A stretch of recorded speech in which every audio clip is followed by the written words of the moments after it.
ગુજરાતમાં ચાલી રહેલી બાર કાઉન્સિલની ચૂંટણીને પગલે ભાવનગરના એડવોકેટ પણ ચૂંટણી લડી રહ્યા છે.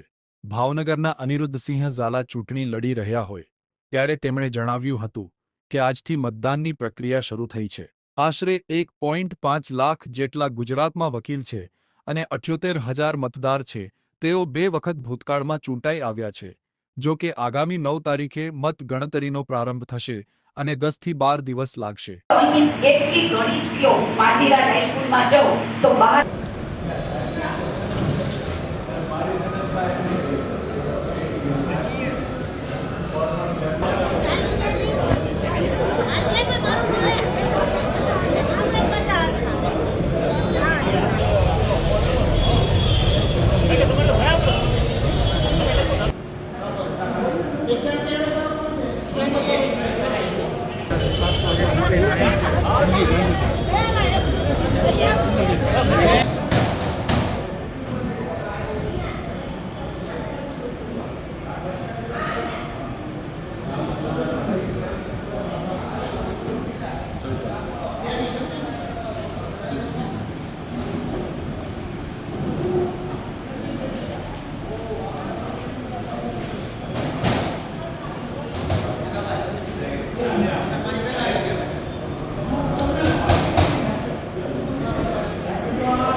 અનિરુદ્ધસિંહ ઝાલા એડવોકેટ ભાવનગર.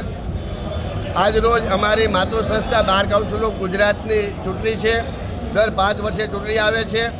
મેં અગાઉ પણ 2 ટર્મ ચૂંટણી લડેલો છું અને ત્રીજી વાર મેં ઉમેદવારી નોંધાવેલ છે. મારો ક્રમ નંબર 99 આવેલ છે અને સારા ગુજરાતની અંદર અંદાજે જ્યારે 1.5 લાખ જેટલા વકીલો છે, એમાંથી 78,000 મતદારો છે.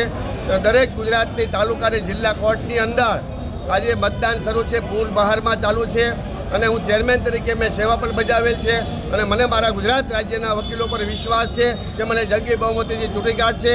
આજે ભાવનગરની અંદર પણ ખૂબ જ ચૂંટણીનો સારો માહોલ છે. તમામ કોર્ટ કાર્યવાહીથી વકીલો અત્યારે અલિપ્ત રહ્યા છે અને માતૃ સંસ્થાનું ઋણ ચૂકવવા માટે થઈને બધાએ બહાર ગામથી પણ આ બધા વકીલ સાહેબો પધાર્યા છે. ખૂબ મોટી લાઈનને કતાર લાગી છે અને માતૃ સંસ્થાનું ભાવિ આજે સીલ પેક થઈ જવાનું છે અને અમે બધા ઉમેદવારોનું ભાવિ પણ આજે સીલ પેક થઈ જવાનું છે અને આ માતૃ સંસ્થાને ઊંચી લાવવા માટે થઈને વકીલો આજે ખૂબ જ ઉત્સાહ છે. મતગણતરી ક્યારે યોજાશે? મતગણતરી આવતી 9 તારીખથી શરૂ થશે અને અમારે ગણતરી લગભગ 10 થી 12 દિવસ ચાલે છે અને 9 તારીખથી પરિણામ જે વધારે વોટ લાવ્યા છે એ જીતતા ડિક્લેર થતા જશે અને 10 દિવસ સુધી પરિણામ નામદાર હાઈકોર્ટની અંદર ઓડિટોરિયમ હોલમાં 9 તારીખથી શરૂ થવાનું છે.